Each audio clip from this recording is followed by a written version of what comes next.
So yeah, kanina nakapag shoulders day kami. Supposedly dapat push day pero iniba ni ko siguro yun yung nakikita niyang kulang. But anyway, yeah. So I'm with Camille kanina. Nakapag shoulders din siya. So yeah. So ngayon I pre-selected na yung questions dun sa nabili kong cards from TikTok. That's what they call comfort cards.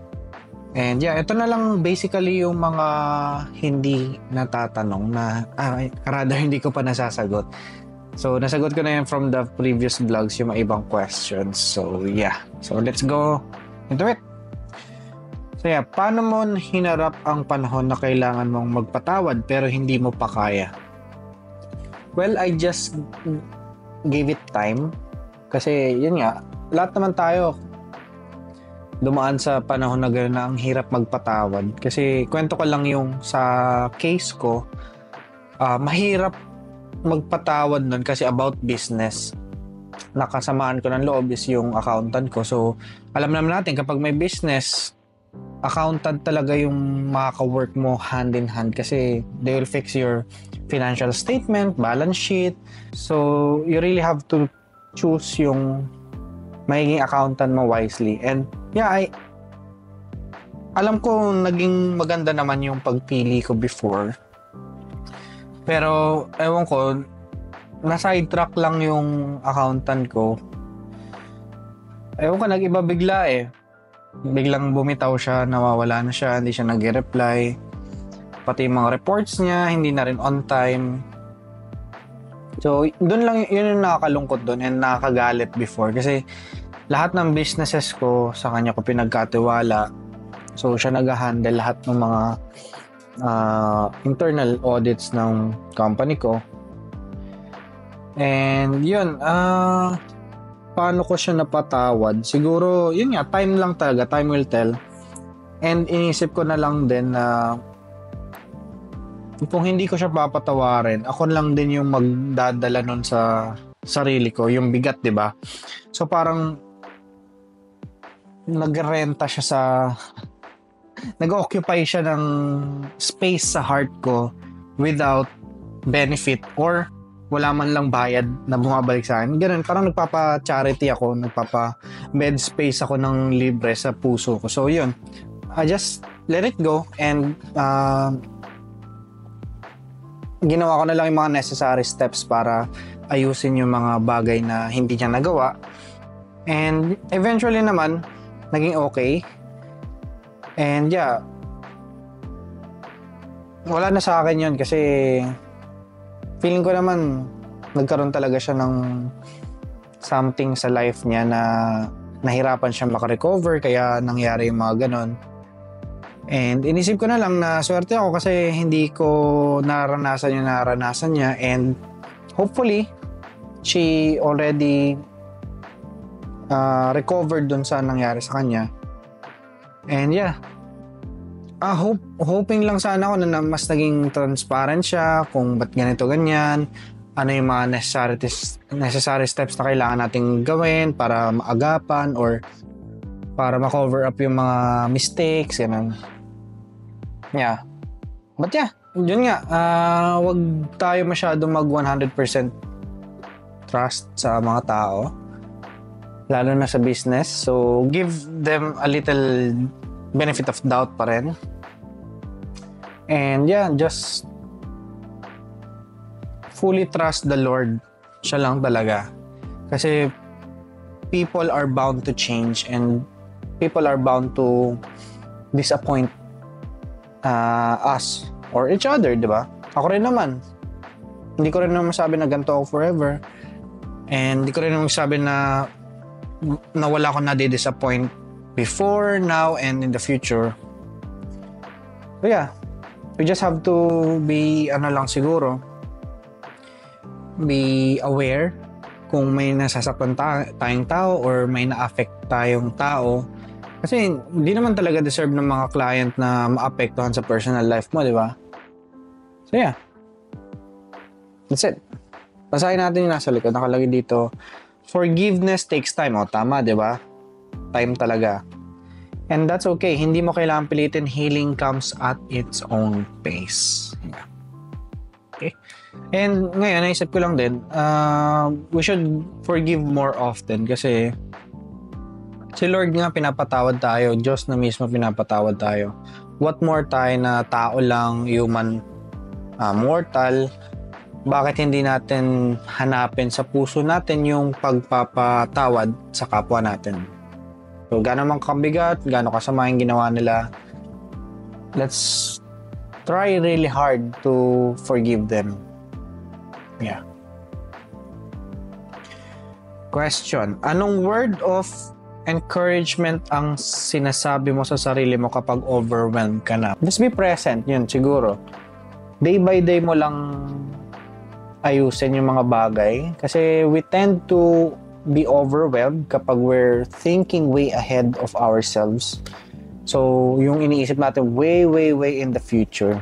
And we forgot to live in the present na. So, yeah. Yun lang siguro.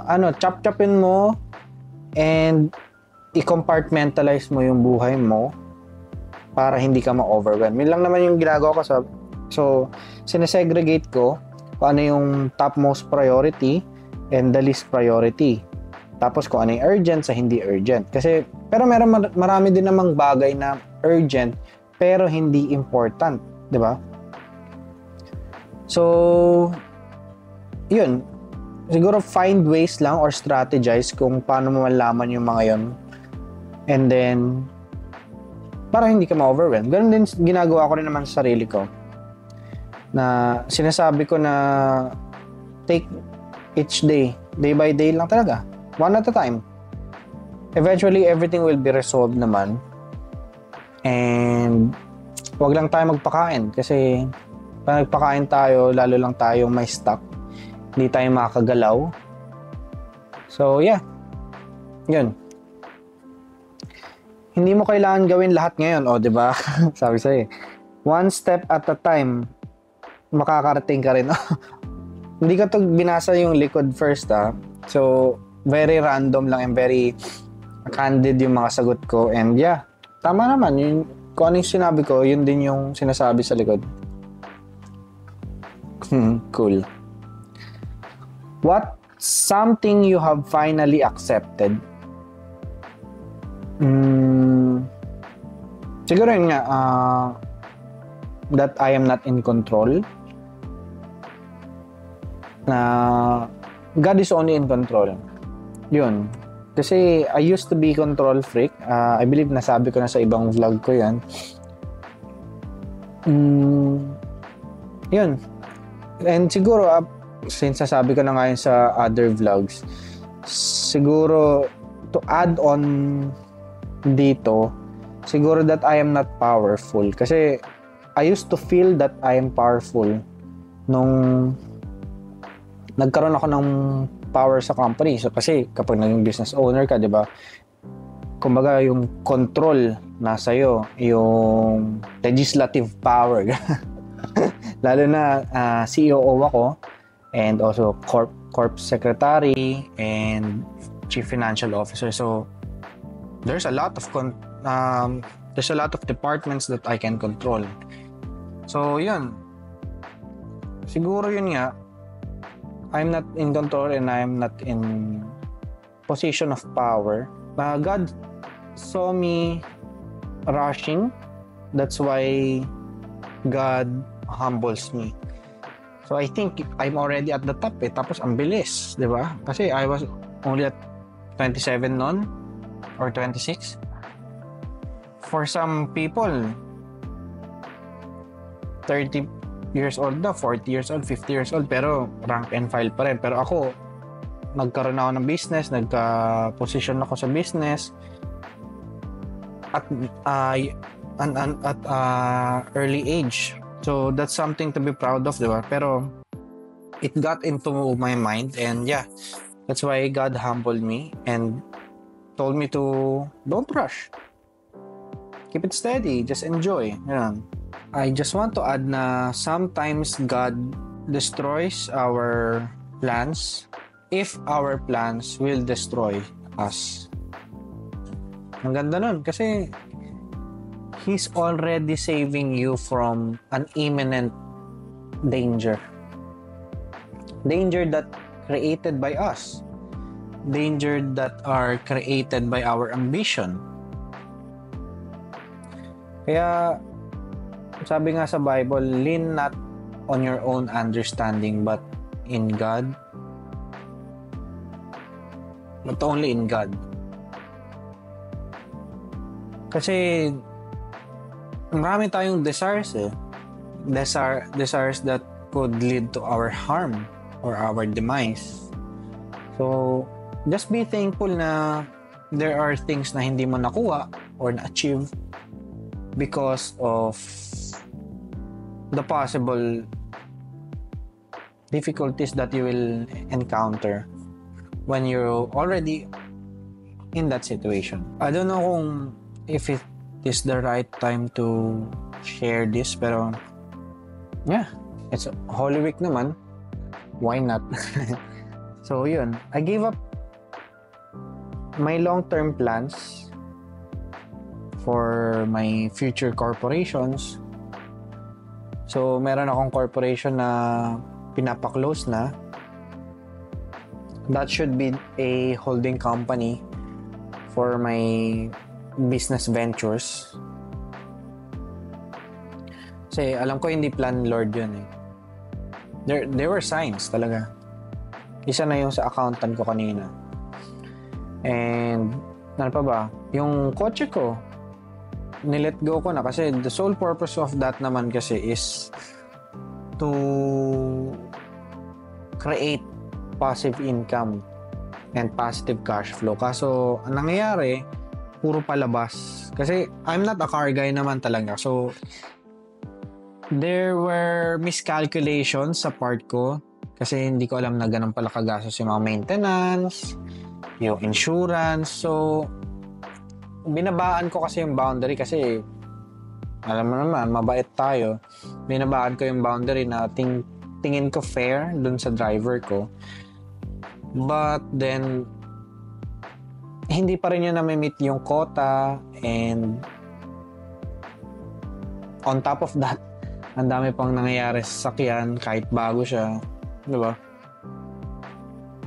Yun yung mga hindi ko na-foresee. Mas magiging malala kung I held on to those things. And I believe that He has a better plan for me. Though it may not lean towards those, may or may not, diba? Who knows? Siya lang may alam. But I will fully trust Him that I may not get whatever I want, but I trust that He will give everything that I need. I gave those up kahit sobrang sakit. And kasi kalaban mo dun yung pride mo and ego mo na parang ang tanga mo kasi hindi naging fruitful yung plans mo kahit ilang months mo siyang pinagplanuhan, pinag-aralan. But that's the reality of business. Pero huwag kayo matakot mag-business dahil it might fail. Lagi mo lang tatanungin kasi other people ask, paano kung malugi? Pero ask the other way around. Paano kung hindi malugi? So it opens up your mind, di ba? Hindi ka nalugi, nag-boom, ano gagawin mo sa pera? Di ba? Yun na yung magiging problema mo. How can you expand? How can you diversify your portfolio? Kasi you have so much money na eh. Di ba? Kasi inisip mo nung una paano malugi, pero hindi pala. Nag-boom pala. Di ba? A lot of us maraming idea kung saan gagastusin, mostly earthly things. But ako, I'd rather put it on another business that will generate another income and then, of course, create more jobs. Yun talaga. So, yeah, even if hindi naging fruitful yung mga business na yun, at least for a certain period of time, nakatulong ako sa mga ibang tao. I get to employ people And yeah, wala na akong actually pake kung anong sabihin nila na, ay, failed pala yung business na ito. Lugi pala. Bobo naman ito. Wala na akong pake actually kung anong sabihin ng tao. Kasi, what I care most about right now is kung ano yung tingin sa akin ng Diyos. Hindi kung anong tingin sa akin ng mga tao. So, ang tanong, bakit ko ginagawa itong mga vlog? So, is it to impress you? No. Para ma-educate kayo. Kasi you'll never know sino yung open your mind and open your ears, open your heart para makinig. And sino yung ready to receive yung mga sinasabi ko. Diba? Kasi I'm just a vessel eh. I'm just a messenger siguro. Hindi naman ito lahat ng mga natutunan ko, hindi naman sa akin lahat eh. Natutunan ko lang din sa ibang tao and I'm just passing it around. So, depende na lang kung sino yung tatanggap nito. And how will you take it? And how will you apply it? Yeah, for me, kapag nasasaktan ka sa isang bagay, but you still trust in Him that He will give you better days or He has a plan for you, that is worshiping for me. Even if it's hard to believe sa Kanya and even if it's hard to keep the faith, but still you keep on holding on to that faith, that is worshiping. Tingnan natin nasa likod. Nakaka-proud ka kasi accepting means you're finding peace in things you can change and having the courage to move forward. Paano mo hinaharap ang pakiramdam na para wala ka nang na-achieve? Yun, easy.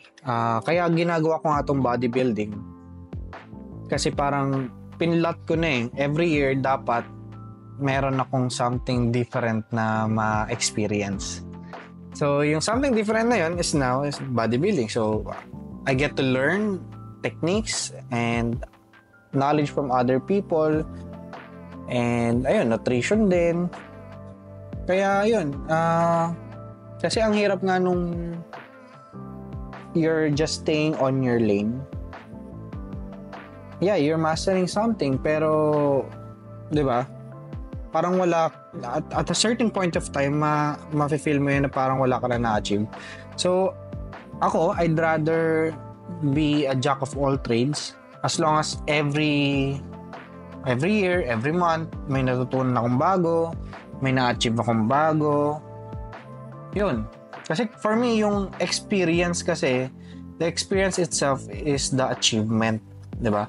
Kasi you cannot say na experience mo yung bagay na yun not unless you do it yourself. Diba? So, kaya for me, being there, talking to people, gaining knowledge from them is achievement already itself, diba?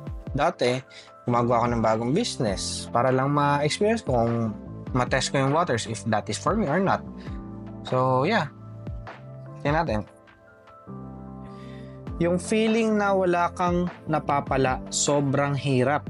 Pero progress is still progress kahit gaano kaliit. Diba? Galing. Last questions. Paano mo nalaman na kailangan mo ng tulong pero natakot kang humingi? Well, yun, nung sobrang depressed ko na sa pagkamatay ng twins ko, wala na akong kumbaga, there's no way out. Of course, there's a lot of people na I can talk to that I know and I trust na they can comfort me, but alam mo yun, nalulunod ka na eh. You're grasping for air, di ba? So, for me, during that time, walang taong makakatulong talaga sa akin. Which is a good thing din kasi I know what I want and I know what I need. So, alam ko sa sarili ko na there's no earthly thing or being that can heal me. So, alam ko na from the very start, ayaw ko lang tanggapin na I need a God. I need a higher being, a spiritual being, our Creator itself, to heal me. That's the turning point. After ko i-surrender lahat ng lungkot ko, lahat ng takot ko na nag-iibang tao na ako, nag-iiba na yung ugali ko dahil sa nangyayari. He changed me.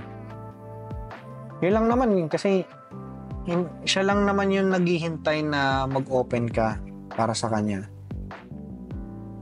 God is not someone na you'll need to run after or habul-habulin mo kasi He's always reaching out. Siya lang naman naghihintay sa atin na pahintulutan siya na pumasok sa buhay mo. 'Di ba? That is the beauty of free will. Kasi kung gusto lang naman ni Lord ng mga creatures, tayo mga tao na sumunod sa kanya, 'di ba? Bakit di na lang niya i-program na from the very start, from the birth itself, sa kanya ka na, 'di ba? You worship Him na. At hanggang sa pagtanda mo, sa pagkapantay mo, hindi. He let us experience life and nasa prerogative na natin kung gusto natin mapalapit sa Kanya. That is actually love. Kasi come to think of it, kung 'di ba? Kung nanligaw ka, ginayuma mo, is it love? Hindi, kasi walang free will yung tao, hindi niya choice na mahalin ka. Yun lang yung simplest logic, 'di ba? Kung gusto nga niya na mapalapit na agad tayo sa kanya, i-program na nga lang tayo parang robot.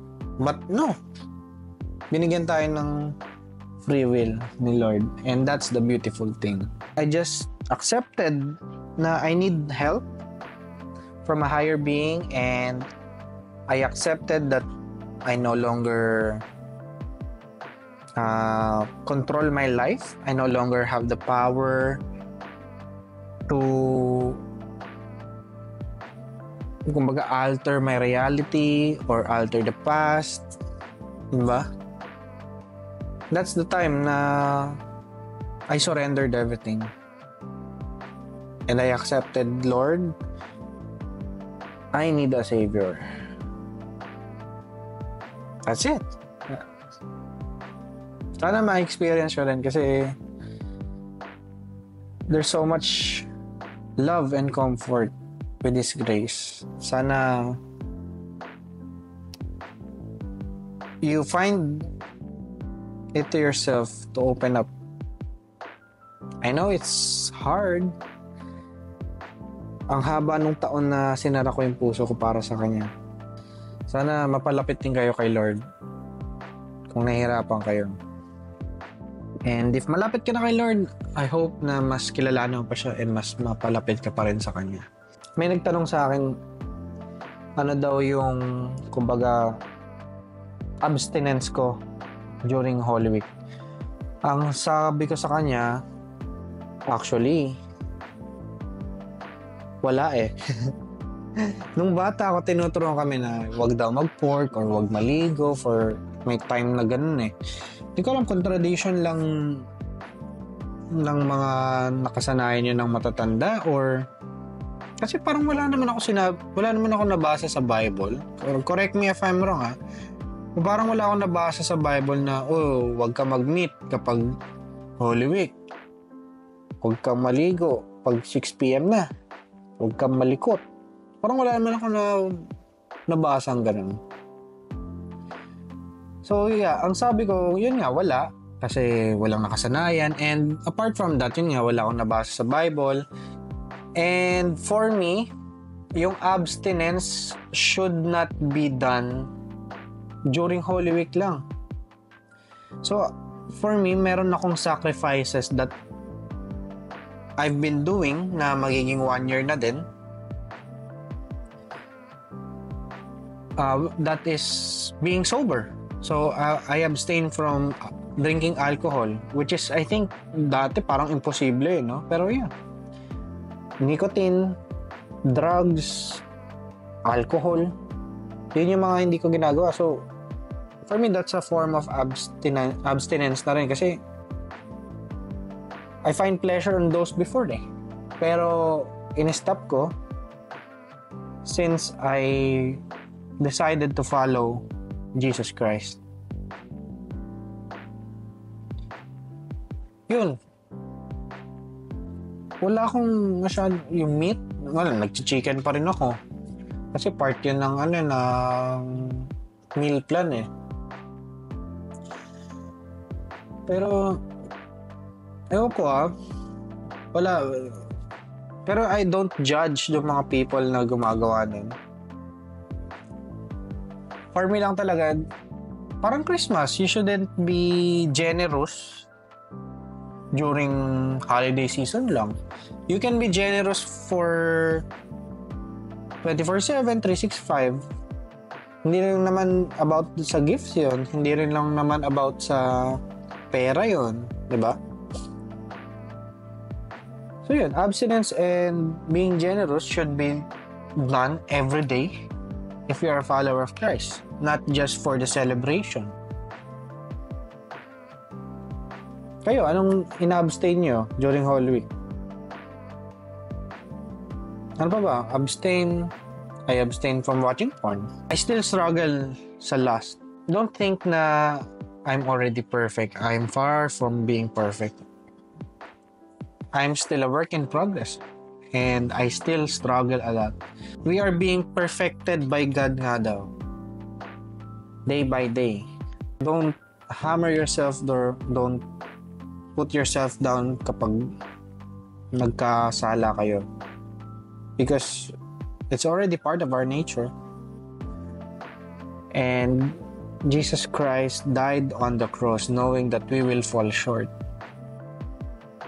Jesus take all our sins in that cross. I'm very thankful for Jesus Christ. Thank you, Heavenly Father, for giving our Lord and Savior Jesus Christ and the Holy Spirit after Him. Sana mas mag-blossom pa yung mga fruits inside of us so that we can help more people and inspire more people and save more people. Thank you, Heavenly Father, Jesus Christ, and Holy Spirit. Amen. Thank you for watching, guys. See you on the next vlog. Bye.